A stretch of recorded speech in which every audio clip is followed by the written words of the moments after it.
Thanks for staying. Thanks for staying. Okay, so great film. I loved it. Another round of applause, please.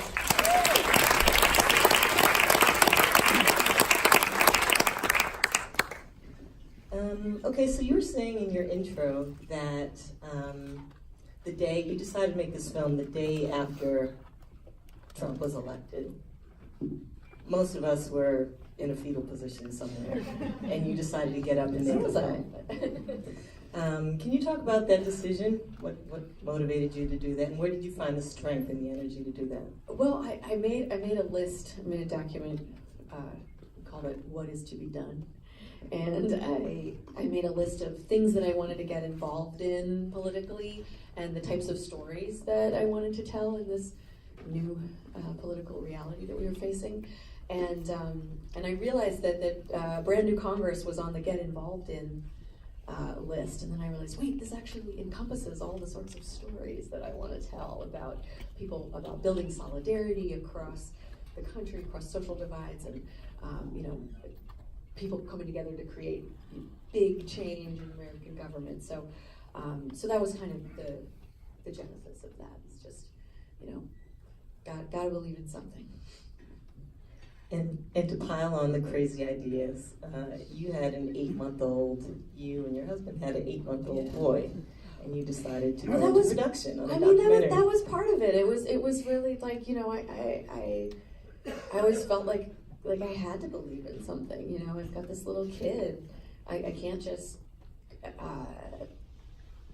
assume that everything's gonna be terrible now. You have to. Gotta do something. So that was part of the motivation for me. How did you handle the child rearing, child care during production? It was a challenge. It never ceases to be a challenge. Would you do it over again? That's a question for you. Yes, I would. I don't know about you. But we had this little kid. He's 3 now. He has the credit of best boy in the film. I don't know if you know this. But so we traveled around the country with him as a family producing this film. Of course, we had a very shoestring budget at the time. We were, in the beginning, before we had any external funding, we were, doing everything between freelance projects so I did most of the shooting and Robin did all the editing, and it was really this lean, mean, mom and pop doc machine. Would you do it over again, Robin? I don't know. It's starting to get kind of beautiful and never-ending. It was definitely an adventure. It was definitely an adventure, especially I think like West Virginia, where we were driving back and forth across West Virginia over and over with this kid, and making him meals in the microwaves of motels every night. But I think he enjoyed it quite a bit. He loved Paula Jean especially. So how did you go about picking your 4 very dynamic characters, and what made you decide to only choose women? Well, the original concept for the film was more about political outsiders and what ordinary working people as first-time candidates would experience in that process. But as 2017 went on, pretty soon it became clear that there was this historic wave of women running in the midterms, and it felt like a natural fit to narrow it down in that way. And we were working with these organizations and limiting the field of possible candidate characters to them. They were all going to be refusing corporate donations and running on this unified slate, supporting each other across the country. So within that, we wanted to find people who would have, really strong personalities and really charismatic presence on film, because we didn't know what was going to happen with the elections. And the purpose was also not to make a typical campaign how-to film. We wanted to find people who had very personal reasons for doing what they were doing, and very deep personal experience to draw on in that process, and knowing that would be better for film as well. So I think we both just gravitated towards, I interviewed a couple dozen candidates, met with a bunch of them, and really gravitated towards these four, and the film really kind of coalesced around these four. We knew it was the zeitgeist of the moment, but it was convenient for us that they were also just our four most, our favorite characters to follow, male or female. So it just worked out that way. Plus, we had to make sure that primaries weren't on the same day, because we were just one crew. So it was a very kind of iconic, classic David versus Goliath story, the underdog besting the powerful. And it was kind of, I guess, a happy accident that Alexandria won. What do you think, what do you think your film might have looked like had she not? Well, we thought about that a lot during the process. It was definitely a very real possibility that all four of them would lose, and we knew that going in. So, we also chose candidates that were confronting political machines, and we were very interested in exploring those dynamics of power and what power looks like in this country, in different parts of the country. And so I think we felt like it would be sort of like a street fight on the national level. It can still be a really interesting story if you've got compelling characters, even if they don't win the election, especially if you can, through that personal story, also reveal larger dynamics about how the political system works. Yeah, I'm not a political junkie, and I found the film really informative. I didn't understand, how difficult it is for the, as she says, the down ballot candidates to rise up in the ranks, and that this political machine is meant to, or it's designed to kind of suppress democracy. That was really eye-opening, rather upsetting. What did you learn about the political process that was a surprise to you? Wow, I mean, I had no idea how undemocratic the electoral process is here in New York. So there's just all these things about it. I mean, as you saw, it's really difficult to get on the ballot in the first place in New York City. The webs of powerful elected officials tend to support one another, and people are handpicked to be the successor, this one, the successor of that one, etc. And there's also all these things that make it hard for people to vote. So, you had to register. We didn't even have the space to go into it in the film, but to vote in the Democratic primaries, some of you know, if you vote in primaries, you have to register almost a year ahead of time. In that party, you can't change your registration from independent to Democratic a month before the election, and because you decide you want to vote in the Democratic primary. So there's just all these things. They also have several different election days. So, if you voted last year, you probably remember that, this was in June, and then in September there was a state primary, and there was also, we live upstate in the Hudson Valley, there was a school board election in May, and it's like, why are there and then there's a general election, obviously, and if there's a special election, that has to be on its own day. So there's 5 or 6 elections over the course of a year. That is by design. That is not an accident. It is harder it's harder for challengers to challenge incumbents when there's a system like that in place. So basically, the way it works, the harder it is for lots of people to be involved in the political process, the easier it is for the people who are in power to keep their seats of power. And so it's in their interest not to open it up more democratically. I think we are going to see some changes. There have been a lot of changes in the state legislature this past year as well, and I know there's pretty great, right? No more IDC. So there's going to be a lot of I think there will be changes in the voting electoral system in New York in the coming years, but that was super eye-opening for me as a New Yorker for 20 years to learn all about that. Is there anything for you? Yeah, no, I just think, the political machines in New York are fascinating. They go all the way back to the 19th century. Tammany Hall, you can see the Queen's machine as this direct descendant, people sort of passing the torch over the generations from those old days of crooked machines. So it's really exciting that we witnessed the end of that. I mean, we literally witnessed the end of that. But earlier drafts of the film had old 19th century political cartoons. yeah. Well, you just said that, the old guard sticks together. And what I found doing a little research about the film is how much of a community these women have. And that, and Alexandria actually went and was campaigning with Cori Bush down in Missouri, which is very heartwarming. And so it's, we saw in the film, of course, I'm sure you had more footage other places, but we saw one text, that they call each other, but were there can you talk about some of the other instances of them supporting each other?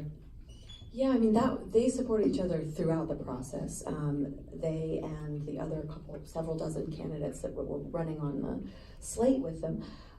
So they had, as you saw in the film, that there was the candidate meeting and training in Kentucky, and there were events like that every so often that they would go to. There was that meeting in DC where they took the photos on the steps, and that was where many of them met for the first time. I think we have footage of Cori and Amy meeting for the first time there, and of course Alexandria and Paula met at the Netroots conference, which you also see in the film. And so, but they were also in touch on, they had regular video calls.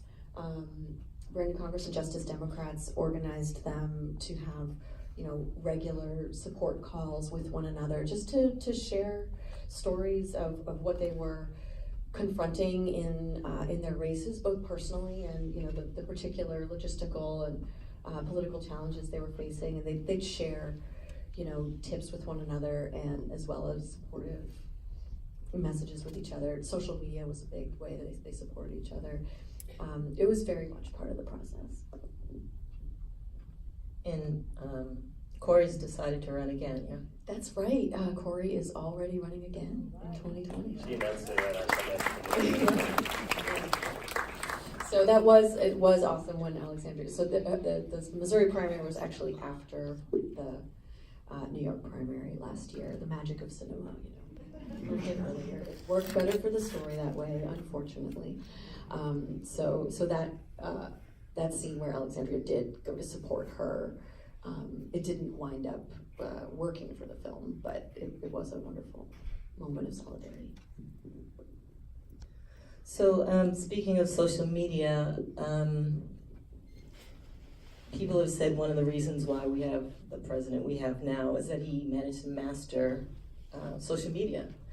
And so has she, and she gives lessons to the congressman, right? Can you talk about how technology has been an equalizer and has helped level the field?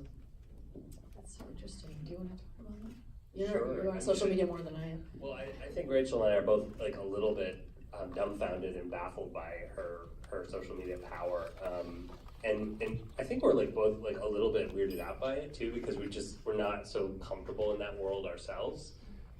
It's amazing to see what she can do with it. I find the world of Twitter and Instagram kind of like an unhappy place to hang out. But she goes in there and she somehow draws energy from it and gives energy to it, and I think it's incredible to watch. I'd love to just see where it leads. Yeah, I think it is a great equalizer. I mean, it gives it's an opportunity for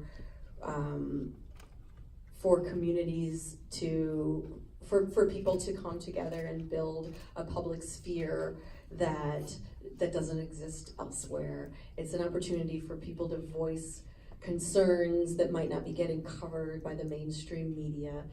There's all kinds of ways that it broadens, the possibility of political discourse and participation. But I think there's also a danger in social media in the way that everything gets, often, I think it tends to reduce emotion and thought to love and hate. And so, really, really short content. And so, there's a place for that, but we do long form documentaries, and there's, even though when you're editing and you've got all this hundreds of hours of footage, 90 minutes feels very short, or 86 in this case. But we really are looking forward to putting this film out into, we've got a world here where the star of the film is an internet celebrity now, and most people know her from, or think they know her from social media, love her or hate her, that's where a lot of folks are engaging with her. This is a much more nuanced, long-form picture of who she is as a person and what her campaign was all about and the movement that she's part of. And so I think that, we hope it's a valuable contribution to that dialogue. I also would just add to that I think the real gift that Alexandria brought to using social media for a campaign is she translated into real people on the ground in her district, knocking on doors. She was able to build a following in virtual space and then bring them into rooms, get them to come here. And it was really amazing to watch that happen. Yeah, and there was a really a strategic approach to that she had as well. That is what her background as a community organizer brought to the process. And instead of, when you don't have hundreds of thousands of dollars to spend on TV ads, you've got to figure out another way. But it was actually very strategic. So, many of her constituents and the people she was engaging probably weren't watching television anyway. They're on their phones on the train between jobs. So many people do engage with media through social media instead of through the mainstream avenues that established political candidates might use typically for that. So it's not only an alternative to that, but it's a very strategic way to engage populations that don't necessarily get engaged by those traditional methods of political advertising. I'm going to open it up to the audience for questions. Can you tell us if you think that your shooting created an intimacy with your subjects, and were you able to bring out their personalities more, and in what ways made you become real people if you have The question was whether Rachel was able to garner more intimacy with her subjects by being the VP and the intimacy that she created. Yeah, well, thank you for asking that. I hope so. I think so. That's what we were going for. That's definitely, it certainly helped fitting into a lot of those small spaces, New York apartments, cars, so hotel bathrooms. So there's that was a huge part of the the style, the way a film is shot and the dynamics of what that relationship is like between the filmmaker and the person being filmed. I think that that does show up on screen, and so to get that really gritty, intimate sense of what their personal experience was like, I felt that it was very important to have small crews, and it was also a budgetary constraint. We didn't have the funding to hire large crews, but there literally wouldn't have been a way to get a larger crew into a lot of those spaces as well. So you got to be mobile. You have to be flexible. These campaigns are changing plans at the last minute constantly. You got to be able to jump in a car here and then follow someone around into this building and out the other door, and it's just a constant rehashing of the plan that gets more difficult to do the larger your crew is. So that being a small crew afforded that flexibility at all levels. It's also great the technology on the production end has allowed for more women DPs because the cameras are smaller and women Not can this carry one. cameras. It's a beast. No, it's a Sony FS7 is actually one of the larger, heavier cameras. Anyway, it's great. I love it. But yeah. I loved how you guys wove together the different stories, and I was wondering at what point you knew that Alexandria was going to kind of be that anchor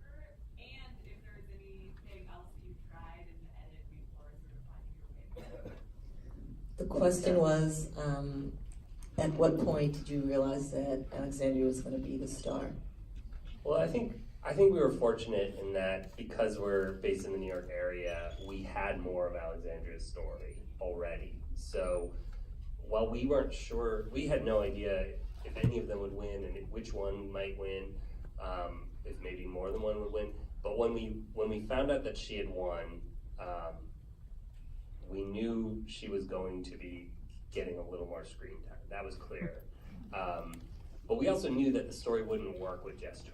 It was so important to be able to show not only the geographic diversity and all the other things that these characters, these other subjects brought, but just to give a sense of how hard it really is, and not.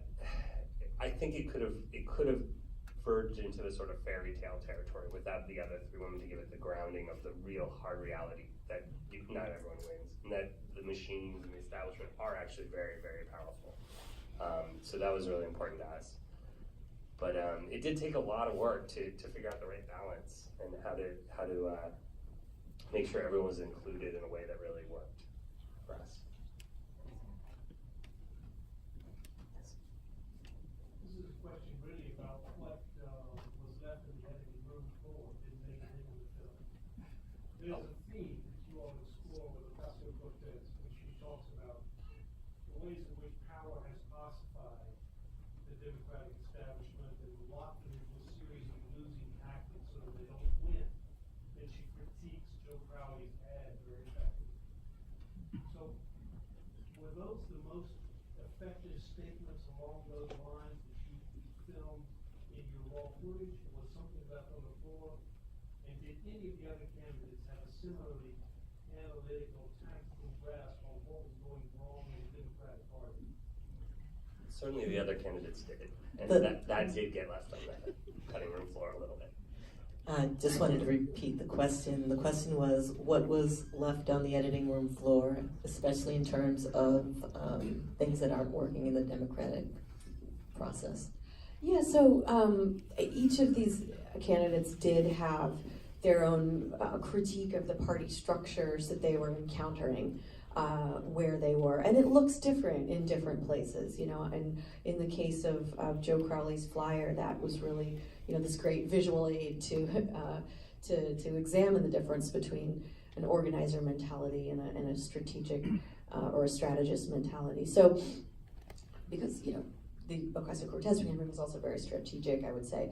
But, you know, there was a lot of material that was great that didn't make it in, of course, because that always happens in documentary. But everything's in the service of the whole. So the things we tried that didn't work, that, you know, it might be little pieces that on their own you might think, oh, well, why not include that? And the only reason why is because, you know, for whatever reason, you know, it messed up the flow of something else, or, you know, if you everything has to be in the service of the whole. So it's always part of the creative process to kill your darlings, or to lose the little bits that you love. But hopefully the larger story is worth it. I'm wondering what advice, like having seen all this, what advice you would give to somebody who was wanting to follow in these women's footsteps? The question is, what advice would they give to someone who wanted to follow in these women's footsteps? I love it. Well, I think that the advice that these folks would give, that the women in the film would give, is that you really have to reach deep inside yourself, going back to every hardship that you've ever gotten past in your life, everything you've ever lost, everything you've ever fought for, to draw that strength. It's almost a spiritual quest for them. That's how they've all described it in one way or another that way. And to draw those connections, you know, not just between the strength you need to get through the types of struggles that we all have, and then you need to draw on that to get through a campaign, which is really difficult. But to make the connections between your personal experience and your story and the political issues that drive you, because that's what's going to really help you connect with voters. And that's what each of these candidates was able to do in their campaigns, and that's why they were able to change the conversation and engage people who don't usually participate in the political process. So we actually have also a impact campaign going on, and I want to flag, there's a couple folks, the folks running it are here tonight. Stephanie and Carla, are you here? So in the back, Stephanie and Carla from Pieces Loud are organizing our grassroots screening campaign. So we're doing a huge push to make sure the film can be a tool for not just inspiring people to run for office, but really engaging people with the political process at all levels, from voting to participating to running. And so, so we have a website, knockdownthehouse.com, where you can see all the places that the film is opening in theaters next week. It's going to be here.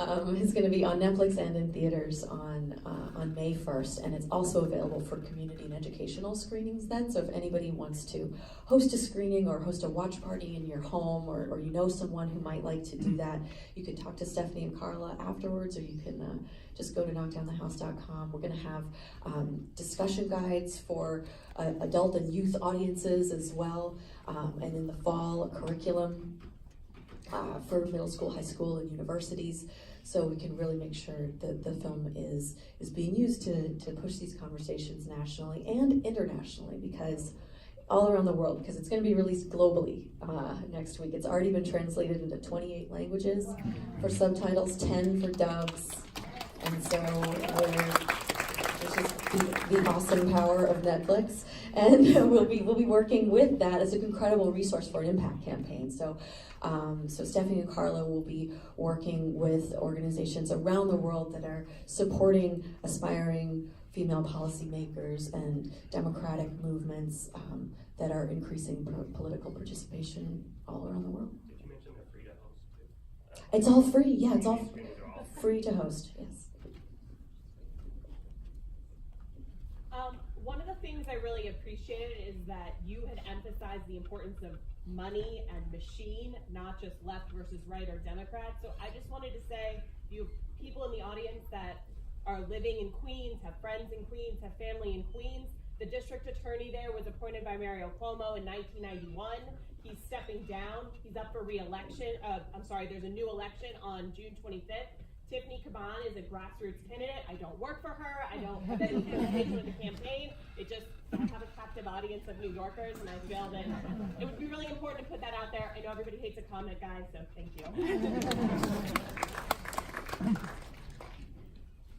I was wondering, after following so many strong women through 2018, and now seeing so many women running for president, after that experience, what do you think the odds are that we're going to get a woman president in 2020? The question was, after following so many strong women for the course of the primary, what do you think the odds are of a woman successfully running for president? I'm not making any predictions for 2020. Leave it to the budget. Not going on the record with that one. But I do think that it's phenomenal to see so many women running, and so many people from different walks of life running, not just for president, but for all elected offices, from the local to through the highest levels in this country. And I think we're only going to see that growing. And I think that's just a vital part of the democratic process. Primaries are controversial, actually, in the party structures, because I think once someone wins an election, they think they ought to be able to keep that seat. Especially if it's a district that isn't competitive between the two parties. But there's no reason why party structures should choose who represents the party. The people get to do that, and so I think it's amazing that we have the opportunity to consider women candidates, to consider people from all different backgrounds as far as political representation goes. What I do want to highlight, though, is that I think I love that your comment was about money in politics, and then right after that we have a comment about representation in politics, because this film is completely about the relationship and the connection between both of those. When we have a system in which it costs millions of dollars to run campaigns, people who don't have access to millions of dollars are not going to run that often. And when they do, they're not going to be taken seriously if you're expected to fundraise a certain amount in order to be taken seriously. And so it's not a coincidence that when we look at the highest levels of power in this country, we see, a Congress and that is predominantly male, that is predominantly white, that is predominantly wealthy, and all of that.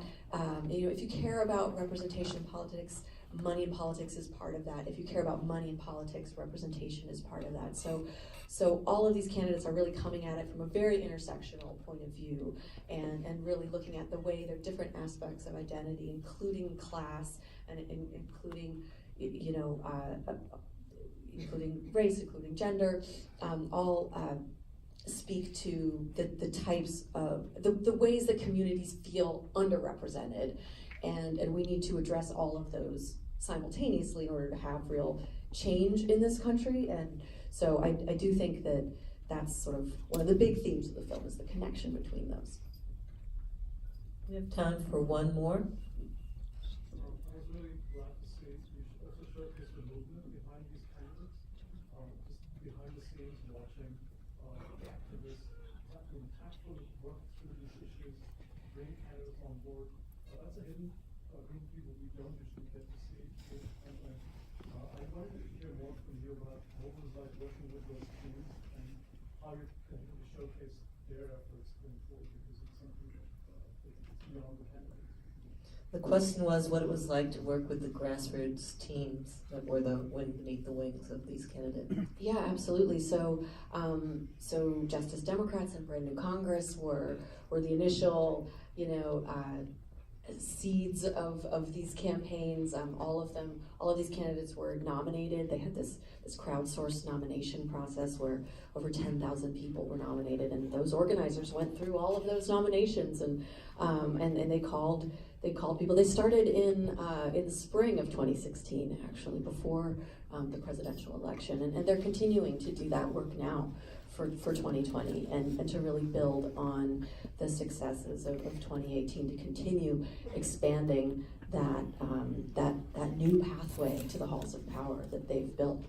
And so it was amazing working with them. They were based all over the country. They would occasionally come together in these meetings, but they predominantly communicated with one another over electronic communications, over video chat and Slack and all that, the phone, of course. So at a certain point, after filming a lot of people on laptops, I decided that let's focus a little bit more on the candidates.